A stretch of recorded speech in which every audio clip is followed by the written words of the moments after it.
경제 용어 가운데 펭귄 효과라는 말이 있습니다. 어떤 제품을 살까 말까 망설이던 소비자가 남들이 그 제품 구매하면 덩달아 구매하는 현상을 말합니다. 그러니까 쉽게 말해서 남이 사니까 나도 사는 것인데, 이것을 펭귄 효과라 부르는 이유는 펭귄들의 습성 때문입니다.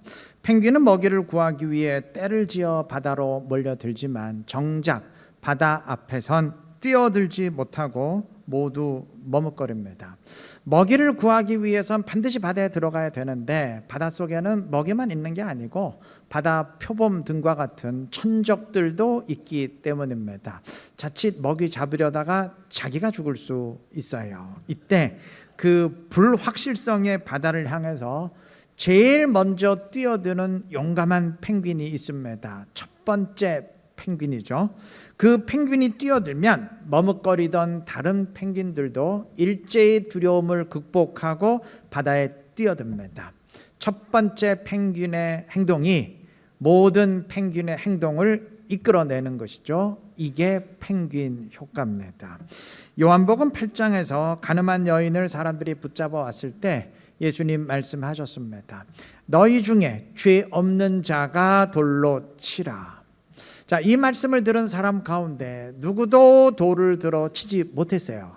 한 사람 한 사람 자리를 뜨더니 결국 모두 사라졌습니다. 왜 그랬을까요? 물론 양심의 가책을 느꼈기 때문이겠지만 또 다른 이유도 있어요. 첫 번째 돌을 던지는 사람이 없었기 때문입니다. 첫 번째 돌을 던지는 것은 유일하게 그 모방 모델이 없기 때문에 힘들어요. 일단 첫 번째 돌이 던져지면 두 번째 던지는 것은 첫 번째보다 쉽습니다. 첫 번째가 모방 모델이 됩니다. 세 번째, 네 번째 던지는 건 더 쉬워요.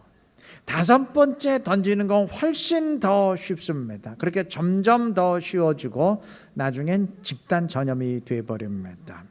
성경엔 좋은 의미에서 첫 번째 돌을 던지는 사람이 기록되어 있습니다. 오늘 본문이 증언하는 다윗입니다. 다윗이 혜성처럼 등장한 것은 골리앗과의 싸움입니다. 자, 당시 이스라엘은 골리앗의 거대한 덩치에 압도당해서 감히 블레셋과 싸울 엄두도 못 내고 40일 동안 벌벌 떨고만 있었습니다. 그랬던 이스라엘이 다윗이 골리앗을 쓰러뜨리니까 언제 그랬냐는 듯이 다 함께 진격해서 블레셋을 격파했습니다. 다윗이 첫 번째 돌을 던졌기 때문입니다. 이거 정말 돌을 던져서 이긴 싸움이었죠. 자, 그런데 당시 이스라엘에는 다윗 말고도 골리앗을 쓰러뜨릴 수 있는 사람들이 얼마든지 있었습니다. 제가 이건 언젠가 말씀드렸던 것 같은데, 당시 물매로 돌을 던지는 것은 절대 애들 장난 같은 일이 아닙니다. 역사적으로 유명했던 그 펠레폰네소스 전쟁이라고 있었는데, 그 전쟁에서 아테네가 시실리아에게 참패한 이유가 바로 시실리아의 그 물매 병사들 때문이었어요. 그 정도로 물매를 던지는 이것은 굉장히 강력한 무기였습니다. 이스라엘에도 물매 전문 부대가 있었는데 이들이 물매로 날리는 돌은 오늘날 프로야구 투수의 공보다 더 빠르게 날아갑니다. 그러니까 누구든 이 돌을 머리에 맞으면 즉사하거나 아니면 순간적으로 몸을 제대로 가누지 못하게 돼요. 그러니까 이때 달려들어서 칼로 찌르면 이거 속수무책입니다. 골리앗은 덩치가 크고 느렸기 때문에 물매 전문 병사라면 누구건 마치고 쓰러뜨릴 수 있는 상대입니다.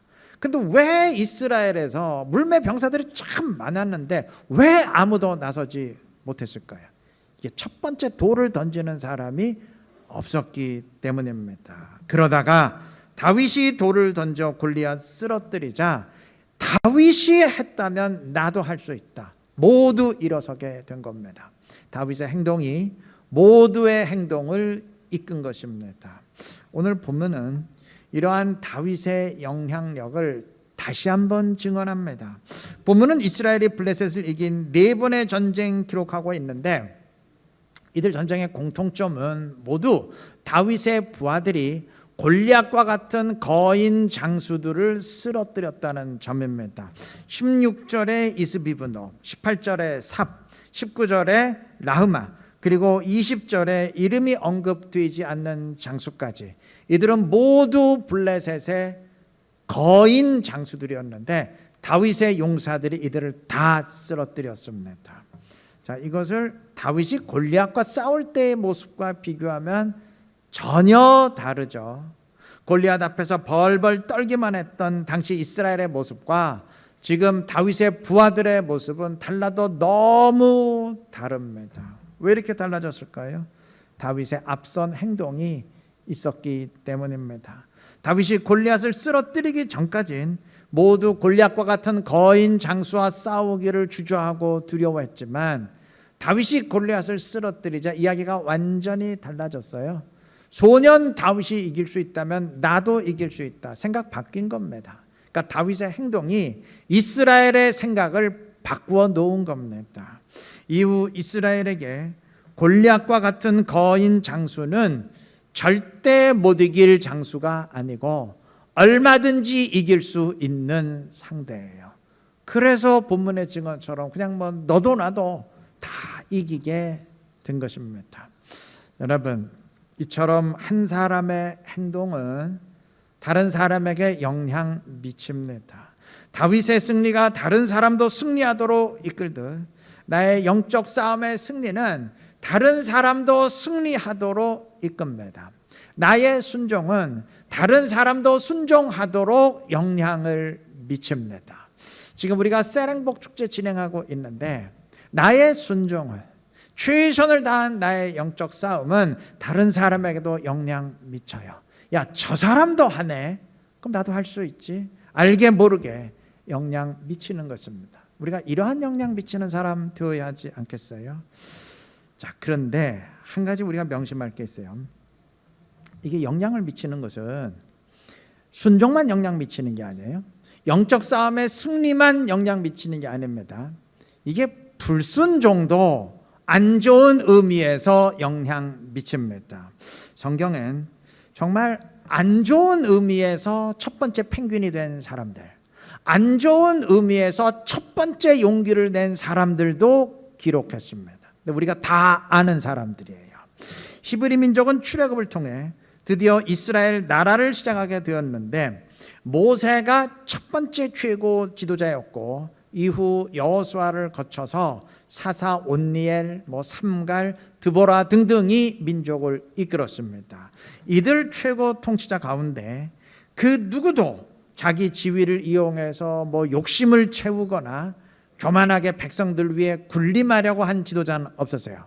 모두 겸손하고 신실했습니다. 그런데 이 흐름이 사사 기드온에 의해서 깨졌습니다.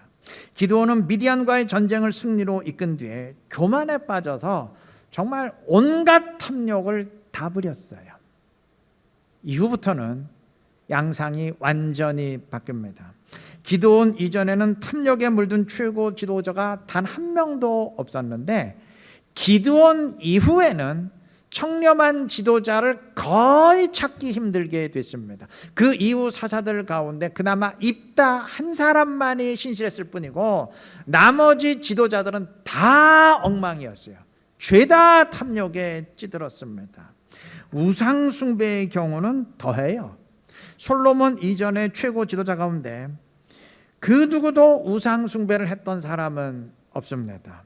지도자들이 타락해서, 그러니까 사사들이 타락해서 욕망에 찌들긴 했어도 그래도 우상 숭배만큼은 하지 않았어요. 야, 그건 안 되지.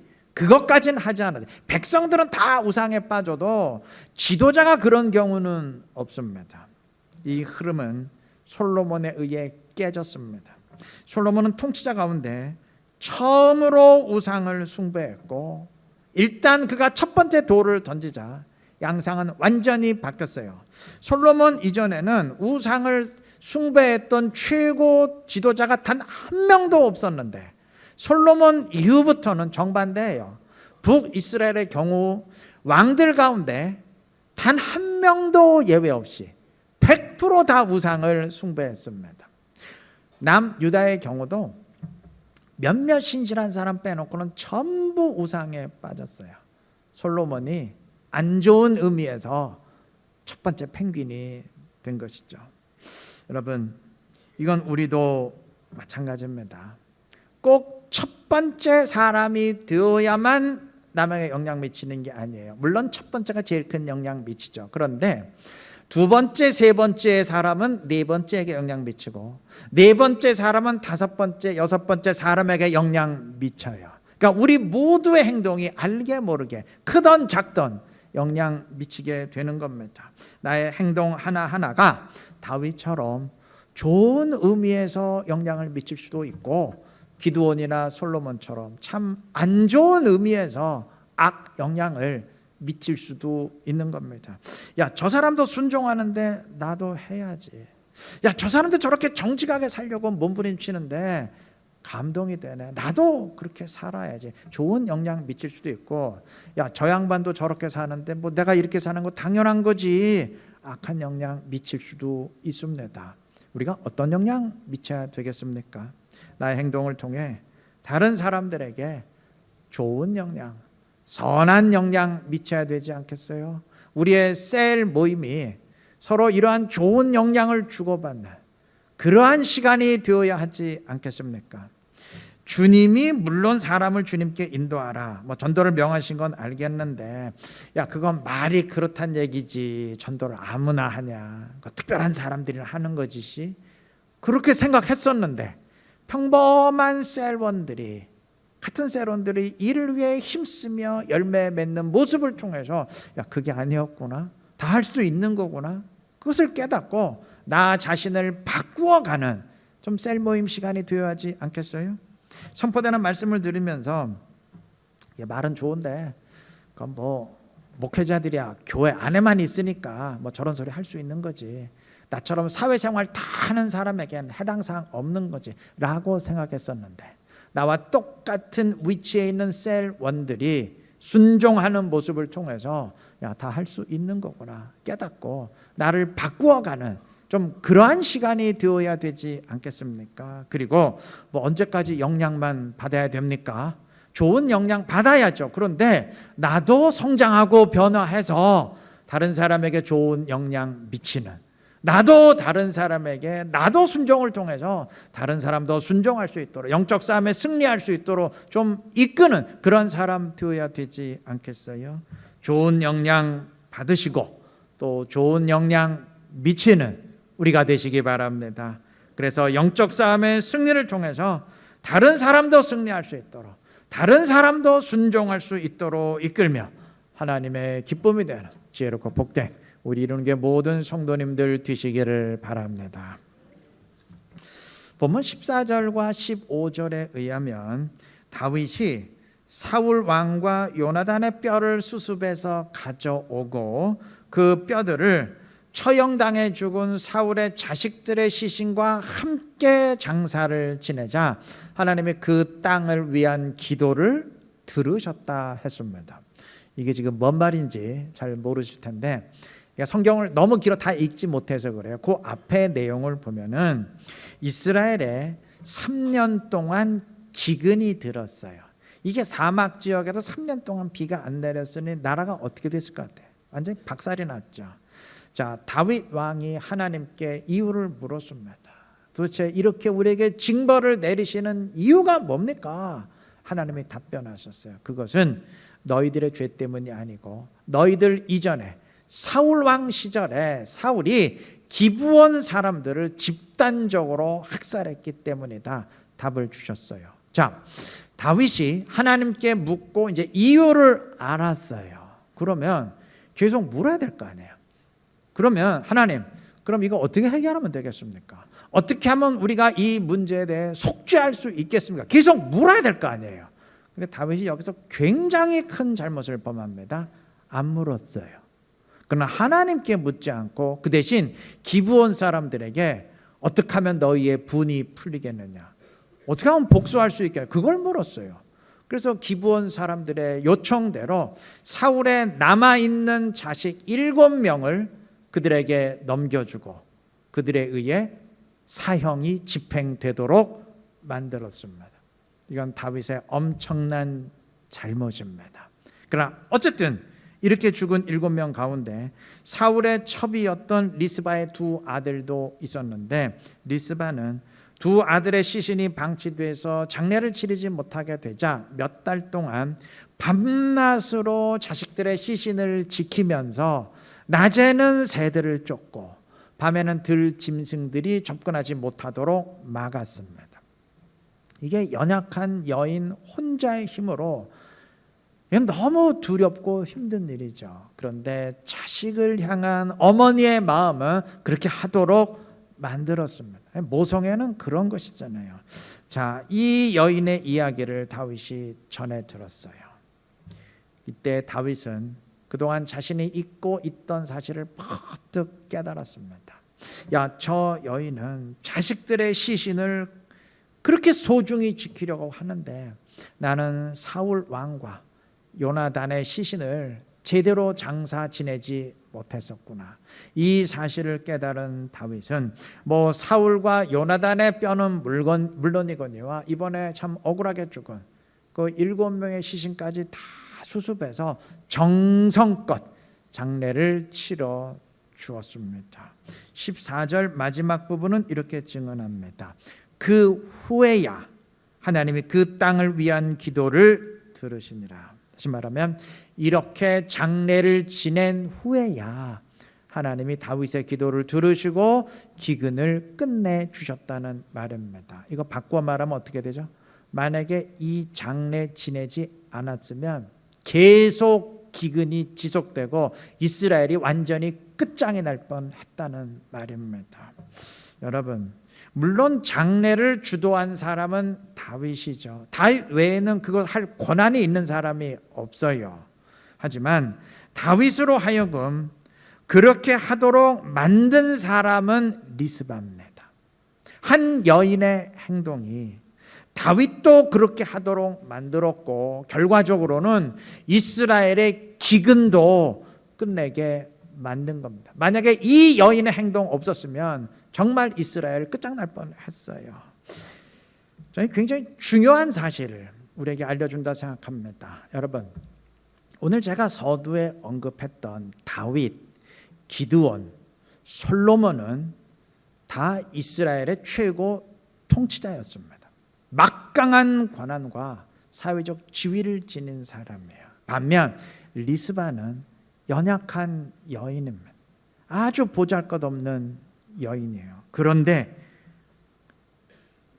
이스라엘을 구했습니다. 다윗에게 영향을 미쳤고 이스라엘을 구했습니다.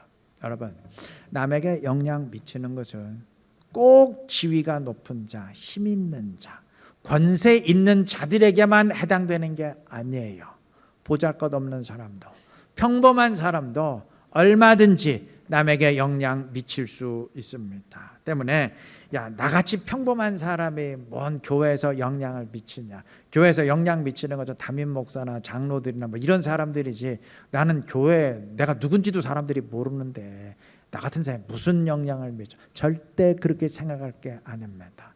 누구건 선한 영향 미칠 수 있습니다. 이 사실 인식하시고 어떤 위치에 내가 있건 그리스도인으로서 신실하게 순종의 길을 걸어감으로써 남에게 선한 영향, 좋은 영향 미쳐갈 수 있는 지혜롭고 복된 우리 모두가 되시기를 바랍니다.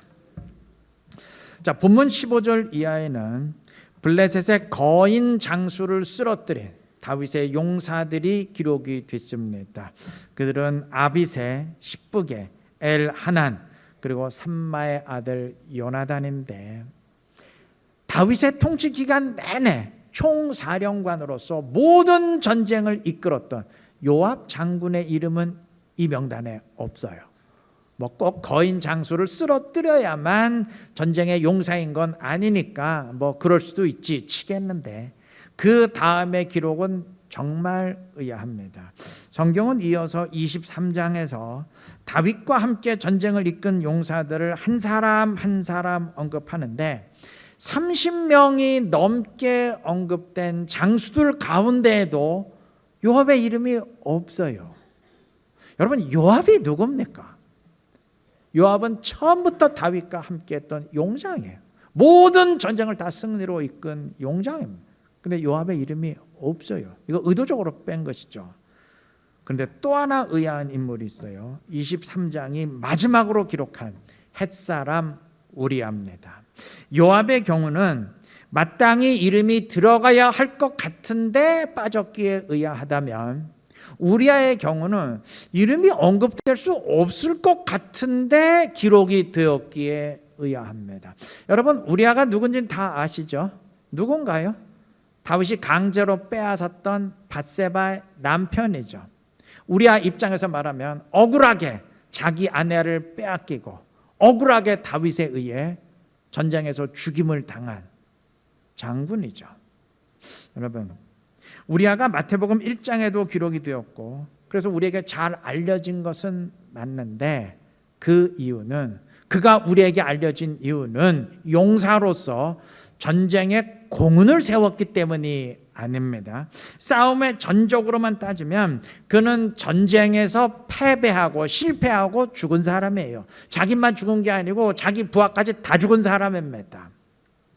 23장은 다윗의 용사들을 소개하면서 누구는 이러이러한 승리를 거두었고 또 누구는 적군 몇 명을 죽였고 이런 식으로 공적을 소개했는데, 우리아는 내세울 공적이 없어요. 그냥 패배하고 죽었어요. 승장이 아니고 패장입니다. 패장. 전장의 패장이에요. 그런데도 성경이 그의 이름을 용사로 기록한 것은, 그것도 마지막으로 기록한 것은, 이건 다분히 우리에게 전달하려는 의도적인 메시지가 있기 때문입니다. 그 메시지가 뭘까요? 성경이 왜 우리아를 용사로 높였을까요? 그가 비록 패배하긴 했지만 끝까지 신실하고 충직했기 때문입니다. 사실 그가 죽은 것도 그런 신실함 때문 아닙니까? 다윗이 자기 범죄에 덮기 위해서 우리아에게 너는 전쟁에서 빠지고 그냥 집에 가서 쉬어도 된다, 특별 휴가를 줬는, 특별 조치를 해줬는데도 우리아는 거부하죠. 아니, 동료 병사들은 다 죽기를 각오하고 싸우고 있는데 어떻게 나만 전쟁에서 빠지고 쉴 수 있습니까? 그건 안 됩니다. 그래서 자원해서 군대와 함께 합니다. 신실하잖아요. 자, 우리아가 말려들지 않으니까 다윗은 이번에는 아주 기가 막힌 계교를 꾸밉니다. 의도적으로 우리아를 술에 취하게 만들어서 집으로 가게끔 유도했는데, 그 상황에서도 우리아는 군대와 끝까지 함께 합니다. 결국 그러한 신실함과 충직함 때문에 그는 생명을 잃게 되죠. 성경은 그를 용사로 기록했어요. 눈에 보이는 승리는 없을지언정, 눈에 보이는 결과는 없을지언정, 그래도 끝까지 하나님 나라를 위해 신실했기 때문입니다. 여러분, 이 원리를 반드시 기억하시기를 바랍니다. 평생 기억하시기를 바랍니다. 지금 우리는 셀 행복축제 마지막 일주일을 남겨놓고 영적 싸움에 총력을 기울이고 있는데, 사람들마다 상황은 다 다를 겁니다.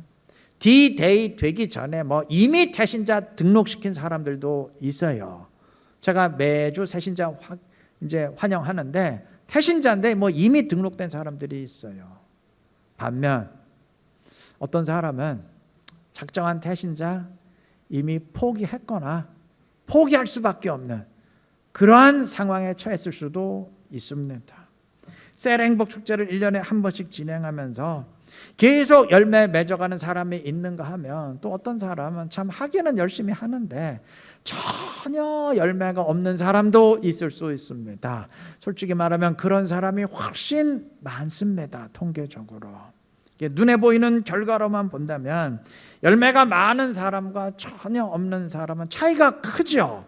한쪽은 영적 싸움에서 크게 승리하는 것 같고 한쪽은 여지없이 실패하는 것 같습니다. 패배한 것 같습니다. 그런데 여러분, 주님은 그렇게 판단하지 않으십니다. 주님은 전장에서 패배한 패장 우리아를 용사로 높이듯이 영적 싸움에서 눈에 보이는 승리가 없는 사람인데도, 근데 여지없이 헛심만 쓴 것처럼 보이는 사람인데도 높이고 칭찬하실 수 있습니다.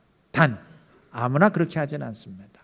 그래도 신실하게 주님 말씀대로 순종하려는 사람에게 하나님은 칭찬하시고 너는 영적 싸움의 승리자라고, 패배했는데도 용사라고 승리자라고 높이시는 줄 믿습니다. 여러분, 눈에 보이는 열매와 승리는 그거는 우리 소관이 아니에요. 그거 내가 내 마음대로 할 수 있는 게 아니에요. 나 전도 10명 할 거야. 내가 작정한다고 내 마음대로 돼요? 내가 한다고 다 됩니까? 그건 내 소관이 아니야. 원하는 대로 안 될 수 있어요. 그러나 열매가 있건 없건 신실하고 충직하게 주님 말씀하신 이상 저는 순종합니다. 순종하는 것은 그건 누구건 할 수 있는 일이고 또 그리스도인이라면 반드시 해야 되는 일입니다. 그리고 정말 중요한 거, 주님은 바로 그것으로 우리를 판단하시는 줄 믿습니다. 이 사실 꼭 기억하시고 그리스도인으로서 끝까지 신실하게 주의 말씀대로 순종하시기를 바랍니다. 그래서 주님의 칭찬을 받으며 주님의 기쁨이 되는 지혜롭고 복된 우리 모두가 되시기를 그리스도의 이름으로 축원합니다.